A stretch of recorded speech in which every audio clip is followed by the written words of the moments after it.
borrowing costs. Equity includes our retained earnings and shares issued to the public as well as investors.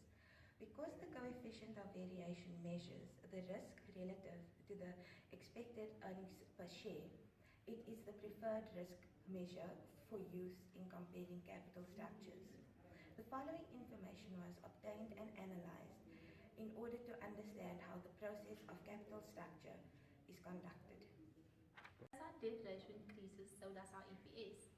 Even as our debt ratio increases, our level of equity shares decreases, in a sense that our debt leverage has become a large source of finance as there is increase in borrowing costs and interest.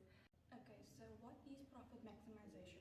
Profit maximization includes our accounting profits and we present it to our shareholders and to our management.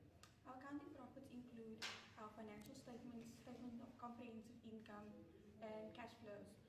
For the company's sake, we present our accounting profits in the form of EPS, which is expected earnings per share. And our expected earnings per share shows the risk and value. So how do we maximize our profits? We can do that via number one, our retained earnings, or number two, by investing in low return projects. So an increase in our profits will also allow for shareholders to actually invest again in their shares, and this will allow them to have a higher return. Our shareholders will also increase our profits in the long term by two variables that would be expected return and our perceived risk. Maximizing shareholder wealth has always been a key goal for typical for-profit organizations. The idea behind this approach is that all decisions and company activities should align with the objective of maximizing profit and generating an optimum growth in company share price. If one starts a business on one's own or with other investors, one would like to make as much money as they can. With this end goal in mind, one could make enough money with the company's income upon sale of the business, or one could make enough money with the company's income or upon sale of the business to become wealthy. With strategic consistency, whatever the goal, a clear focus on an overall strategic objective helps with creating consistency in business decisions.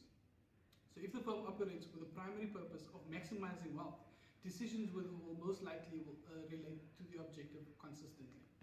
For instance, in weighing purchases of suppliers or inventory, one would select a supplier of goods and services that would offer the highest revenue with the lowest investment costs. Any decision that one makes would thus weigh both costs and revenue generation factors first and foremost. Yeah. So wealth maximization avoids emotion or impulse. So unlike your general goals like become an industry leader or help better the world, maximizing shareholder wealth is a very objective and unemotional goal. Decisions are typically made after crunching the numbers, weighing risk and return, and analyzing data. With more subjective or emotional goals, one has a greater potential to make emotional or impulsive decisions that could lead to higher costs and poor business results.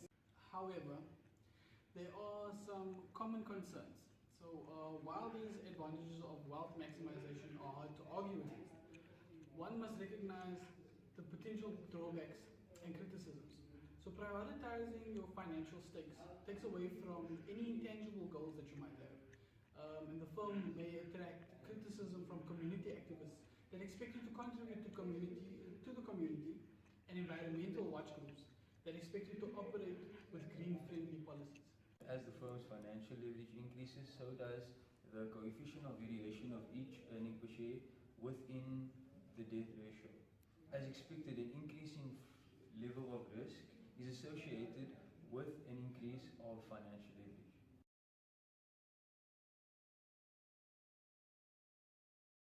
I feel it coming.